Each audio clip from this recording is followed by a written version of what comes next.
지난 8일 산불 재난 국가위기경보 경계 단계가 전국에 발령됐습니다. 간간히 비가 오긴 했지만은 온도가 높고 또 바람도 많이 불어서 산불 위험이 높은 때죠. 네, 그렇습니다. 네. 지난 4월 7일 하루 동안에만 전국에서 14곳에서 산불이 났다고 합니다. 네. 이후에는 또 건조주의보, 또 강풍 예보도 일부 지역에 있어서 더 걱정이 되는 상황이었다고 하네요. 그렇습니다. 여전히 좀 건조한 날씨가 계속될 것으로 보이는데요. 산불 예방을 위해서 우리가 무엇을 조심하면 좋을지 원광대학교 소방행정학과 조성 교수와 얘기 나눠보겠습니다. 어서 오십시오. 안녕하세요. 네, 지난 주말 청주의 한낮 기온이 30도 가까이 올랐거든요. 이렇게 날이 덥게 되면 건조한 날씨가 계속 이어진다고 하더라고요. 산불을 조심해야 되는 이유겠네요. 네, 그런 영향들이 많이 네. 있습니다. 실제로 기온이 올라가고 대기가 건조해지면 숲 안에 있는 습도들도 낮아지게 되죠. 네. 식물이 바짝 말라 있기 때문에 이제 산불이 대형화되거나 또는 그 피해가 확대될 수 있는 위험성이 더 높아지는 시기입니다. 이렇게 이례적으로 봄 기온이 점점 올라가고 있는 것들이 작년에도 3월 평균 기온이 지난 30년간의 평균보다도 3.7도 정도 높았다고 하거든요. 네네. 이렇게 고온한 대기가 건조해지게 되면 식물의 잎이나 지표에서 빠져나가는 수증기의 양들이 늘어나게 됩니다. 따라서 산불 위험성이 더 커지는 그런 시기라고 할 수가 있겠습니다. 네, 그렇다면 산불이 발생을 하는 가장 큰 이유가 무엇일지도 궁금한데요. 아무래도 우리가 주의를 기울이지 않은 탓이 가장 크겠죠.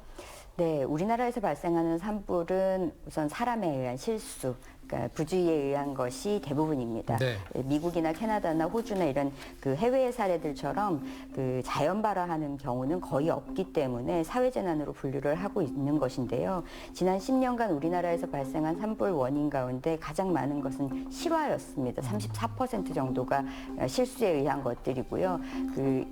특히나 이제 입산자들이 담뱃불이나 이런 실화가 많고 논밭두렁이나 쓰레기를 소각하는 과정에서 일어나는 화재들도 한 27% 정도 차지하고 있습니다. 입산자 실화는 이제 담뱃불, 라이터 화기 소지하는 과정에서 부주의가 많고요.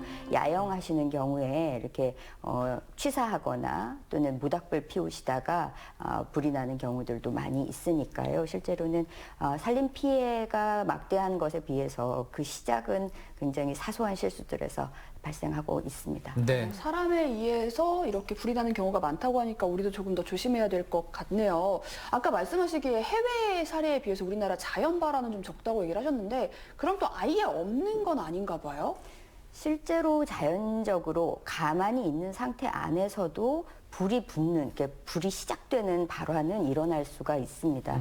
특히나 이렇게 번개라든지 화산 폭발이 일어난다든지 또는 암석이 이렇게 떨어지는 과정에서 서로 불꽃이 발생할 수도 있고요. 네.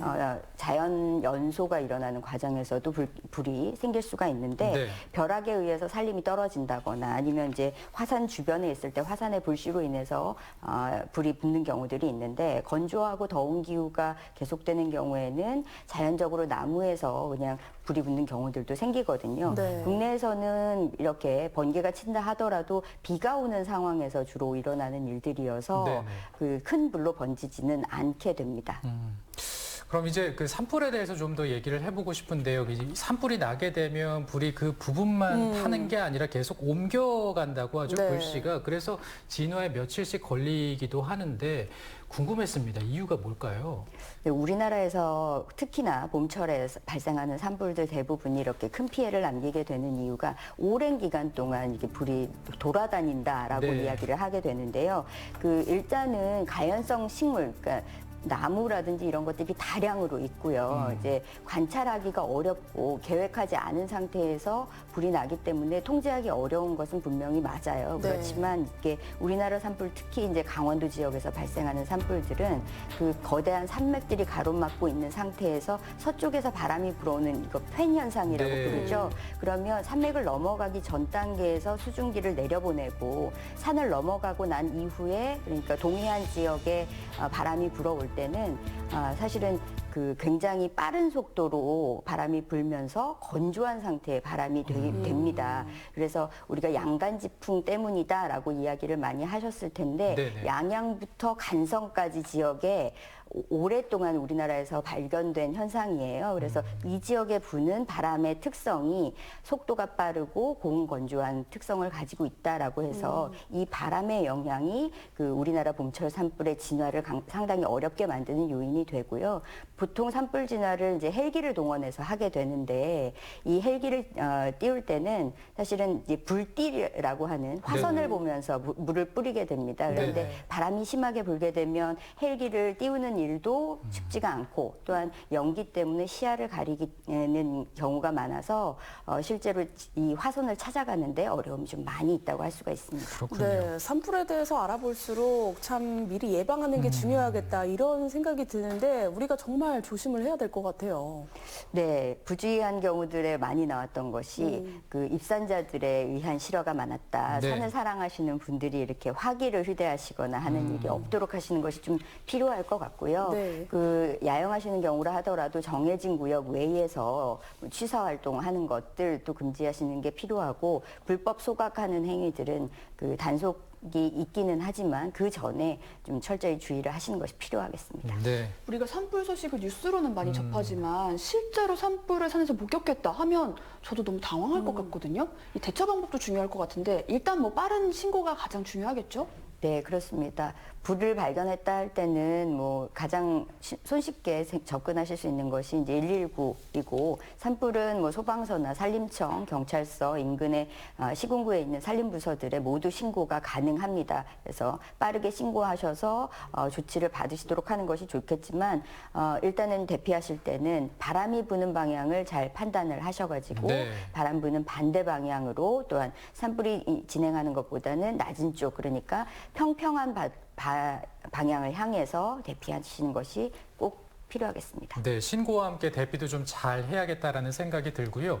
근데 작은 불길 같은 경우에는 이제 119 오는데도 시간이 걸리다 그렇죠. 보니까 발견한 사람이 직접 불을 끄는 것을 시도해봐도 좋겠다라는 생각이 드는데 불을 끌 때 이제 물을 뿌린다든지 뭐 헝겊으로 이렇게 덮는다든지 여러 가지 방법이 있죠. 네, 그렇습니다. 네. 초기에 아주 작은 불길이라든지 아니면 내가 실수한 경우 이런 경우에는 발견이 빠르니까요. 이럴 네. 때는 입고 있던 겉옷 같은 거 그것을 이제 덮어가지고 좀 두드리거나 해서 좀 산소를 차단하는 것 이런 방법을 쓰시는 것이 가장 유용할 거라고 생각이 들고요. 또 산에 비치되어 있는 소화 용구들이 있습니다. 삽이나 그 물 뿌리는 것들은 좀 관찰하셨다가 이제 위치를 파악하셨다가 지나두고 사용하시는 것도 좋겠습니다. 네, 그리고 또 산불이 점점 커져서 주택으로 퍼질 위험도 있잖아요. 이런 경우에는 어떻게 해야 될까요? 우선 지난 그 산불 피해들에서 그 발견됐던 사례 중에 가장 대표적인 게 불길이 이제 진행된다라는 것을 이제 알게 되잖아요. 그러면 그 건물 주변에 옮겨붙지 못하도록 물을 계속해서 뿌리는 활동들을 해요. 이런 네네. 것들이 그 불길이 붙더라도 지나가더라도 피해를 줄일 수 있는데 아주 효과를 많이 주었다라고 보도가 되고 있습니다. 그리고 출입문이나 창문을 좀 닫아두시고 인화성 폭발 가능한 물질들, 가스통이나 휘발성 가연 물질들은 좀 치워놓으시는 것이 좋겠습니다. 그리고 대피 안내가 있게 되면 즉시 안내된 장소로 대피를 하고 그 주변 이웃들 혹시 정보를 입수하지 못하신 분들도 있을 수 있기 때문에 이웃들에게도 도움을 좀 드리는 것이 필요하겠습니다. 네, 정말 들으면 들을수록 예방이 제일 중요하다 이런 생각이 드는데 가장 좋게 또 산불을 예방할 수 있는 방법이 있다면 뭐가 있을까요? 네, 우선은 이런 그 불법 소각이라든지 취사행위 같은 거 부주의한 행동들 좀 주의하시는 것이 가장 필요하고요. 소각이 일어나는 가장 근본적인 해결 문제는 실제로 태울 수 없기 때문이잖아요. 그래서 생활쓰레기 수거 환경이 열악한 우리 농산어촌 지역의 경우에는 생활쓰레기 수거를 위한 어떤 지원 대책이 좀 마련되는 것도 근본적인 해결 방안이라고 할 수가 있겠습니다. 알겠습니다. 당분간 건조한 기후가 계속될 것으로 보이기 때문에 산불 예방에 꼭 유의해 주시길 바랍니다. 오늘 조성 교수와 함께 얘기 나눠봤습니다. 고맙습니다. 고맙습니다. 감사합니다. 혜윤 씨 소식 잘 들었어요? 감사합니다. 요즘 건강을 위해서 혈당 관리하시는 분들 아마 많으실 겁니다. 근데 식사하실 때 순서도 참 중요한데 네. 일어나자마자 과도한 그런 당이나 탄수화물이 들어가 있는 고혈당 음식을 먹게 되면 혈중 수치가 높아지게 된다고 하죠. 네, 그렇습니다. 네. 혈당을 천천히 올리는 방법은 녹황색 채소에 풍부한 식이섬유 그리고 콩이나 소고기처럼 단백질 위주의 식품을 먼저 먹는 것이라고 하는데요. 네네. 체중 감량 그리고 당뇨 예방에 좋다고 하니까 오늘부터 실천해 보시면 어떨까요? 네, 주말까지 또 행복하게 즐겁게 보내시고요. 저희는 다음 주 목요일에 생방송으로 인사드리겠습니다. 고맙습니다.